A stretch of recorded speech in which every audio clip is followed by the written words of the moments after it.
Today we are in Pittsburgh, Pennsylvania, and I will be bringing you a famous grave tour, and this will consist of just a couple different locations, a couple different graves. But we are going to have a theme, and that theme is going to be pop culture icons. Now, one pop culture icon is pretty recognizable, and I'm sure you've seen his work. The other you may have heard of, and although he died a long time ago, there is a reason that he is considered a pop culture icon.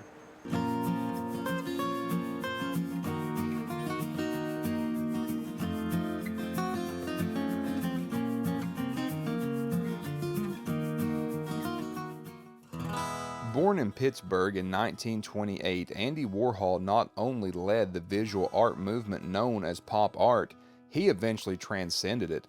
Warhol's career began as a commercial illustrator in which he had great success, but he eventually opened a studio in New York called The Factory. The Factory attracted people from all walks of life.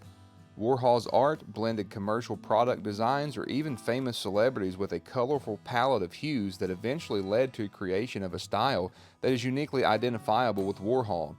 As you can see by the items left at Warhol's grave, he is associated with Campbell's soup cans stemming from his renderings of the cans. More of his famous subjects include Coca-Cola bottles, vacuum cleaners, Mick Jagger, Elizabeth Taylor, and perhaps his most famous, Marilyn Monroe. In 1987, Warhol had his gallbladder removed, which unfortunately led to complications. He died of cardiac arrest a few days later. His memorial in St. Patrick's Cathedral in New York City attracted thousands. Although Honus Wagner was inducted into the Baseball Hall of Fame in 1936, what sent him into a pop culture craze was this baseball card. The American Tobacco Company designed baseball cards to be released with their product. Wagner did not want any part of his likeness being sold through cigarette packs, especially since it would likely be children collecting them. So with most other player baseball cards being produced in the tens or even hundreds of thousands, estimates say only 50 to 200 Honus Wagner cards ever made it to the public.